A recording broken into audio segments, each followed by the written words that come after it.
Good evening and welcome to another Media Watch segment. On tonight's episode we'll be investigating the growing problem of asylum seekers, abuse, and are we really fulfilling our legislative right?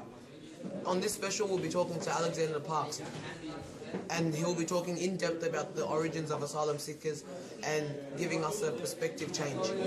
But first, the abuse of asylum seekers.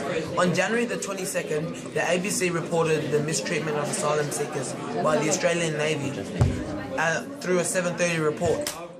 The claims were that asylum seekers had been pressed onto a hot exhaust pipe and had burns onto their hands. This was punishment for people misbehaving on the boat. But the real shock is the response by our Prime Minister Tony Abbott. The government protected these people who evidently have assaulted these asylum seekers. Well, for one reason, the government has come under constant fire about its stop the boat policy, and they don't need any more attention. Another is that the Australian Navy might be facing charges that aren't even from people in the Australian Navy. So where did the refugee problem start?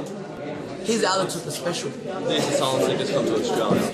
Well, most of them were coming from Vietnam, Laos and Cambodia, which had been ravaged by the Vietnam War, a deadly conflict in which communism and freedom raged, and which ended up communism winning, leaving thousands of people to flee from this regime and the war-torn countries.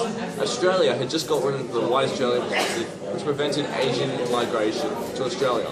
And so, like many other developed countries, they took in these Vietnamese and other refugees. The real question is, did the media marginalise the people coming to Australia? To look at is the Blaney affair, in which a well-known academic figure made a speech and later released a book criticising the Asian immigration to Australia.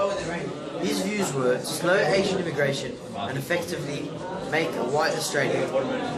It sparked much debate from both the right and the left wing of politics. The left attacked him for his racist views, while the right defended him and his views on preserving Australian heritage and culture.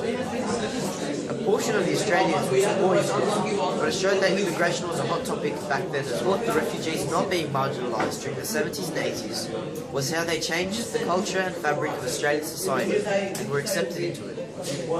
From the Tiananmen Square massacre, which led to many Chinese students in Australia being granted asylum, to the massive amounts of people fleeing from war or oppression coming from Australia, where they were allowed to live, work, and become Australians.